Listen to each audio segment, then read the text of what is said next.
নমস্কার বন্ধুরা, আমি স্মিতা আর আপনারা দেখছেন স্মিতার ছাদ বাগান দিল্লি থেকে। বন্ধুরা, ফুলের রাজা গোলাপ, শীতের ফুল গোলাপ ফুল। আর দেখুন আমার ছাদ বাগানে কিভাবে খুব সহজ পরিচর্যায় অতি সাধারণভাবে গোলাপ ফুল ফুটছে বন্ধুরা। সে দেশি গোলাপই হোক বা ইংলিশ গোলাপ। আবার এই গোলাপের কিন্তু আমি কাটিং থেকে চারাও তৈরি করে নিয়েছি। এই দেখুন, এই লাল গোলাপটি কিন্তু আমার কাটিং থেকে তৈরি। এর মাদার প্ল্যান্টটাও আপনাদেরকে অবশ্যই দেখাবো। এখানেও রয়েছে ব্যাঙ্গালোর ভ্যারাইটির সাদা গোলাপ, এগুলো থেকেও কিন্তু আমি কয়েকটি কাটিং থেকে চারা করে নিয়েছি। আর এই গাছটা দেখুন বন্ধুরা, কি সুন্দর গ্রোথ হয়েছে, থোকায় থোকায় কুড়ি।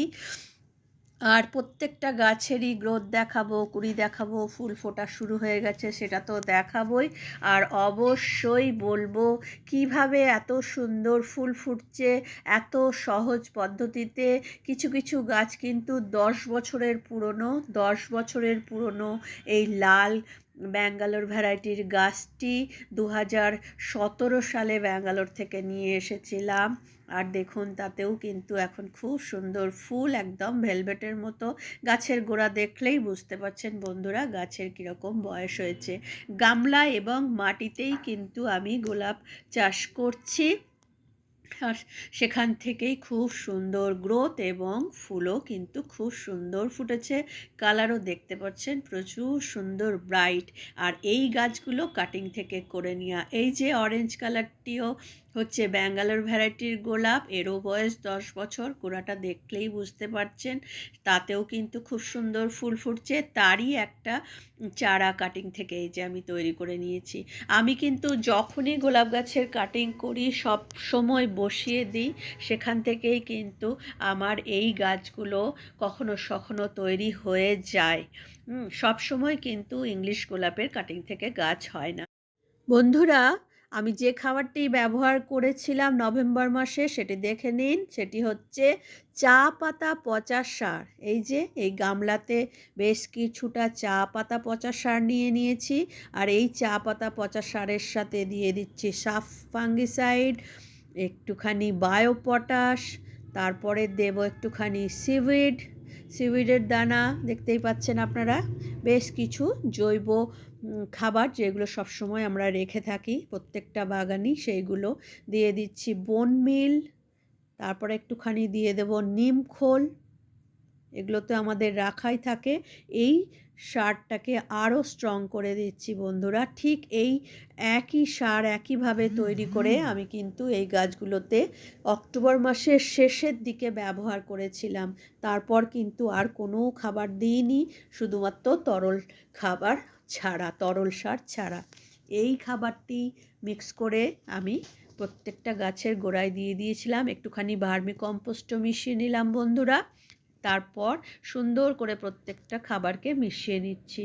আর এই চা পাতা পচা সারটি আমি যখন তৈরি করেছি তখন তার মধ্যে কখনো কলার খোসা, কখনো আলুর খোসা, কখনো পেঁয়াজের খোসা, আর ডিমের খোসা, এই সমস্ত কিছু মিলিয়ে 3-4 মাস ধরে কিন্তু আমি প্রত্যেক দিনের ব্যবহার করা চা পাতাগুলো একটা কন্টেনারে রেখে দিয়ে সেখানেই এই সারটি আমি তৈরি করে নিয়েছিলাম।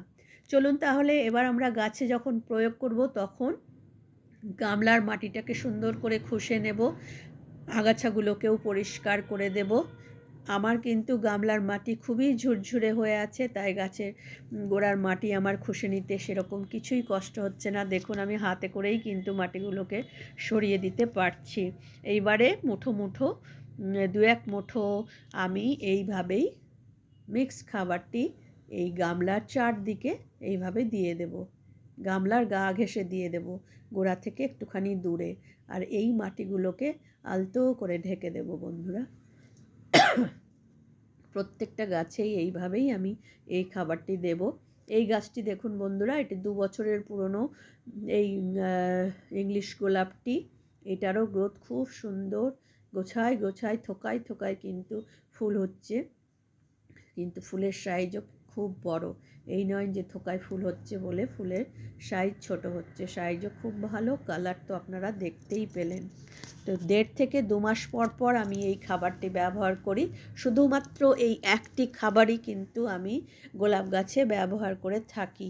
তার সাথে কিছু তরল সার ব্যবহার করি, যেগুলো আপনাদেরকে আজকে ভিডিওতে দেখাবো। সবাইকে অনুরোধ রইল ভিডিওটি শেষ অবধি দেখার জন্য। তাহলেই কিন্তু আপনারা দেখবেন কিভাবে খুব সহজ পদ্ধতিতে গামলায় এবং মাটিতে 10 বছরের পুরনো গোলাপ গাছ থেকে আমি এইরকমই সুন্দরভাবে গ্রোথ নিচ্ছি এবং ফুলও পেয়ে যাচ্ছি বন্ধুরা। আর এবছরে তো সেইভাবে আমি খুব একটা পরিচর্যা করতেই পারিনি। আপনারা সবাই জানেন আমি একটু অসুস্থ, সাইনাসের প্রবলেম চলছে, তাই তো সকালের দিকে একদমই আসি না। রোদ্দুর থাকলেই আমি ছাদ বাগানে আসি। এগুলো দেখুন ব্যাঙ্গালোর ভ্যারাইটির গোলা, 10 বছর করে বয়স, গোড়া দেখলেই বুঝতে পারছেন। এদের কিন্তু আমি কাটিং থেকেও চারা তৈরি করেছি, এটাও কিন্তু একটা দারুণ ব্যাপার। সাধারণত আমরা জেনে থাকি ইংলিশ গোলাপের কাটিং থেকে গাছ হয় না বা চারা হয় না, কিন্তু এটা সম্পূর্ণ সত্যি নয়। তবে হ্যাঁ, সাকসেস রেটটা খুব কম, 1%ই বলা যেতে পারে। যখনই আমি কাটিং করি তখনই কিন্তু আমি একটি যে কোনো পাত্রে, গামলার সাইডে এইভাবে আমি কাটিংটাকে বসিয়ে দিই। রুটিন হরমোনে আমি কাটিংটাকে ডুবিয়ে বসিয়ে দিই, আর মাথার মধ্যে কিন্তু অ্যালোভেরা কেটে লাগিয়ে দিই। সেখান থেকেই কিন্তু আমি বেশ কয়েকটি এই গাছেরই চারা তৈরি করে নিয়েছি। সেগুলোতেও কিন্তু এখন ফুল ফোটা শুরু হয়ে গেছে, আপনারা দেখতেই পাচ্ছেন। দেখাবো এক্ষুনি। এই যে এই সাদা গাছটি, সাদা ফুলটি দেখছেন, এটাও আমার কাটিং থেকে তৈরি। আর এই গাছটি হচ্ছে মাদার প্লান্ট, অরেঞ্জ কালারের, এটাও ব্যাঙ্গালোর ভ্যারাইটির, 10 বছর বয়স হয়ে গেছে। তার পাশেই কিন্তু এরই কাটিং থেকে তৈরি একটি চারা গাছ রেখেছি। আপনারা তাহলে খুব ভালোভাবে বুঝতে পারবেন যে হ্যাঁ, এই যে কাটিং থেকে তৈরি গাছ, এই গাছগুলো সত্যিই তৈরি করা যায়। এই দেখুন বন্ধুরা, কি সুন্দর একটি কাটিং থেকে চারা তৈরি করা গাছ। এবার প্রত্যেকটা গাছে অল্প অল্প করে জল দিয়ে দিচ্ছি। আজকের মতো এই খাবার দিয়ে দিলাম। এরপরে 7 দিন পর পর কিন্তু আমি শুধুই তরল সার ব্যবহার করব। আবার এই চা পাতা পচা মিক্সারটি 1.5 থেকে 2 মাস পর দেব। এই গাছগুলো থেকে কিন্তু আমি পুরো মার্চ অবধি এবং এপ্রিলেও কিন্তু এই গাছগুলোতে ফুল ফুটবে। সারা বছরই গোলাপ ফুল ফোটে, সাইজ ছোট হয়ে যায়, তাই গরমে ফুল নিই না। চা পাতা পচা সার তো দেখালাম বন্ধুরা, মিক্সার বানিয়ে। তারপরে এই যে প্রত্যেক সপ্তাহের যে তরল সার ব্যবহার করি, তার মধ্যে হচ্ছে প্রধান একটি হচ্ছে সর্ষের খোল পচা জল, আর আছে পেঁয়াজের খোসা ভেজানো জল। এই যে পেঁয়াজের খোসা, শুধুমাত্র পেঁয়াজের খোসা ভিজিয়ে একটি কন্টেনারে রেখে দিই।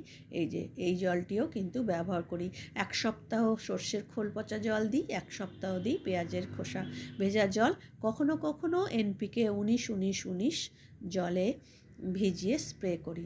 তাহলে আজকের ভিডিওটা আপনাদের কেমন লাগলো? আশা করছি ভালো লাগলো। ভালো লাগলে শেয়ার করবেন, কমেন্ট করবেন, আমার চ্যানেলটিকে সাবস্ক্রাইব করবেন। সবাই খুব ভালো থাকবেন। আবার ফিরে আসবো। টাটা।